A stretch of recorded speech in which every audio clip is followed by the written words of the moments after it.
কি লাগবে আপনার দোকানে, কি লাগবে নেন নেন, দামে সস্তা আমার দোকানে। গাজর আছে, পটল আছে, পেঁপে আছে, ধনে পাতা আছে, রিন হোয়াইট পাওয়ার আছে, বালতি আছে, শ্যাম্পু আছে, বুট আছে, দেখো বালতি কালারটা কত সাবান সুন্দর। আছে, লবণ আছে, বালতি একটা পিস। যে সবগুলো কিনবে তাকে ওই বালতি ফ্রি দেওয়া হবে। আসসালামু আলাইকুম, কেমন আছেন সবাই? আশা করি সবাই ভালো আছেন। আজকের নতুন ব্লগে আপনাদের সবাইকে ওয়েলকাম। আজকে হঠাৎ করে ইফতারে অনেক চাইনিজ খেতে ইচ্ছা করছিল, তাই ভাবলাম তাহলে ঝটপট আজকে ইফতারে প্লেটার বানিয়ে ফেলি। আর আমি তো ভীষণ রান্না করতে পছন্দ করি, বিশেষ করে আনকমন কোনো কিছু যেটা আমরা বাইরের রেস্তোরাঁতে খেয়ে থাকি সেগুলো আমার রান্না করতে খুব ভালো লাগে। চেষ্টা করি বাইরের খাবারের মতো যেন টেস্টি হয়। সেট মেনুতে মেনলি যে খাবারগুলো থাকে সেগুলোই আজকে রান্না করব। তো এখানে আমি ফ্রাইড রাইসের জন্য রাইসটা আগে 80% মতো সিদ্ধ করে নিয়েছি। এরপরে এই যে চুলায় আমি চিকেন দিয়ে দিলাম, তেলে কিছু রসুন কুচি নিয়েছিলাম, তাহলে ফ্লেভারটা ভালো আসে। একে একে যে সবজিগুলো আমি পছন্দ করি সেই সবজিগুলো দিয়ে দিলাম। যেগুলো সবজি সিদ্ধ হতে একটু টাইম লাগে সেগুলো আগে দিতে হবে, আর যেগুলো একটু তাড়াতাড়ি সিদ্ধ হয়ে যায় যেমন ক্যাপসিকাম এগুলো পরে দিতে হবে। এরপরে এক সাইডে সবজিগুলো নিয়ে এখানে আমি একটা ডিম স্ক্র্যাম্বল করে নিলাম। আর এখানে মশলা হিসেবে আমি ইউজ করেছি যেমন সয়া সস, গোলমরিচের গুঁড়া, লবণ, টমেটো সস এইগুলো, আর স্বাদ মতো লবণ আর কাঁচামরিচ। এর বেশি কোনো মশলা আমি ব্যবহার করিনি।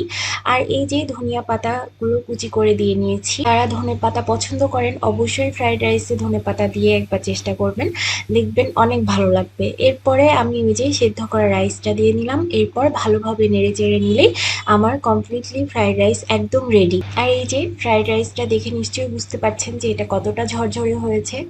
এরপরে আমি সেম প্যানেই ডিম আবার স্ক্র্যাম্বল করে নিলাম, কারণ আমি নুডলস রান্না করব। আর নুডলসের সাইজটা একটু মোটা, যেটা দেখতে অনেকটাই চাউমিনের মতো, তবে টেস্টটা অসাধারণ। আর এই যে আমার কাছে এই সবজিগুলোই আপাতত আছে, তাই নুডলসের সাথে আমি এই সবজিগুলোই অ্যাড করব। টমেটো সস দিয়ে দিলাম, ইচ্ছা মতো টমেটো সস দিলে নুডলসের ফ্লেভার অনেক ভালো আসে, টেস্ট অনেক ভালো আসে। তারপরে কাঁচা মরিচ কুচি নিয়ে ভালোভাবে নেড়ে চেড়ে নিলেই আমার নুডলস একদম রেডি, যেটা একদম চাউমিনের মতো হয়েছে। আর এটা টেস্টটাও চাউমিনের মতো। এই যে আমি রাইস আর নুডলসটা একদম রেডি করে রেখে দিলাম। আর এই পাশে এই যে আমি এরকম কিছু কয়েকটা রোল বানিয়ে নিয়েছি। এই রোলের ভিডিও আমার আগে শেয়ার করা ছিল, তাই আর আমি আজকে নতুন করে রোলের ভিডিও শেয়ার করলাম না। আর এখানে আমি কিছু সুপি ভেজিটেবল রান্না করব। সুপি বলেছি এই কারণে, কারণ আমি ভেজিটেবলটা অনেকটা সুপের ফ্লেভার আনার চেষ্টা করেছি, ভেজিটেবল স্যুপ। আর এই যে ভেজিটেবলটা আগে থেকেই সিদ্ধ করে নিয়েছিলাম। ভেজিটেবলের মধ্যে এখানে আমি পেঁপে, গাজর আর মোটা করে কাটা পেঁয়াজ নিয়ে নিয়েছি। সেদ্ধ করা পানি সহই আমি ভেজিটেবলটা নিয়ে নিয়েছি। আর এই যে একটা ডিম নিয়ে নিলাম, ডিমটা সাথে সাথে এইভাবে নেড়ে নেব, তাহলে এটা সুপি একটা টেক্সচার আসবে। আর 2 চামচের মতো কর্নফ্লাওয়ার গুলিয়ে নিয়েছি যাতে একটু ঘন হয়। আর এই যে আম্মুর হাতে স্পেশাল চিকেন, আম্মুর হাতের এই চিকেন ফ্রাইটা আমাদের খেতে অনেক ভালো লাগে। আর এই চিকেন ফ্রাইটা মূলত বেসনে চুবিয়েই বানানো হয়েছে। চিকেনটা মেরিনেট করা হয়েছে ঘরে থাকা মশলা দিয়েই। আর এই যে আম্মু একদম ডুবো তেলে চিকেনগুলো ভেজে নিচ্ছে ইফতারের আগে আগেই। আর এই পাশে তো আমার সুপি ভেজটাও একদম রেডি।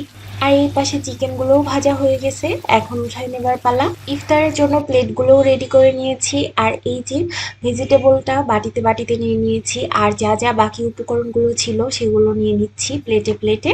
আর এই পাশে আমি এই যে রোলগুলোও ভেজে নিচ্ছি, রোল ভাজাও আমার প্রায় কমপ্লিট। এখন সবকিছু সাজিয়ে নেবার পালা। আল্লাহ আমাদের রোজাকে কবুল করে জীবনের সমস্ত গুনাহ।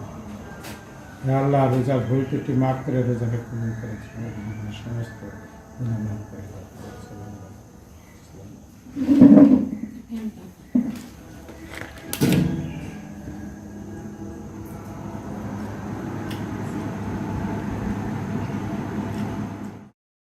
এই তো ফাইনালি এটাই আমার ইফতার প্লেটার, যেটা সেট মেনু হিসেবেও আমাদের কাছে অনেক পরিচিত। নর্মালি যে খাবারগুলো প্লেটারে থাকে সেগুলোই রাখার চেষ্টা করেছি আজকের আমার এই ইফতার প্লেটারে। আপনাদের কাছে কেমন লেগেছে অবশ্যই আমাকে কমেন্ট করে জানাবেন। প্রত্যেকটা খাবারের টেস্ট অন্যরকম ছিল। আর এই যে মুচমুচে রোল আমার ভীষণ প্রিয়। আমার আজকের ব্লগটি কেমন লেগেছে অবশ্যই কমেন্ট করে জানাবেন। লাইক দিতে একদম ভুলবেন না। ফেসবুক পেজে ফলো এবং ইউটিউব চ্যানেলে সাবস্ক্রাইব করে সাথে থাকবেন। এবং আমাদের জন্য অনেক অনেক দোয়া করবেন। সবার জন্য অনেক অনেক শুভকামনা। ভালো থাকবেন সবাই। আল্লাহ হাফেজ।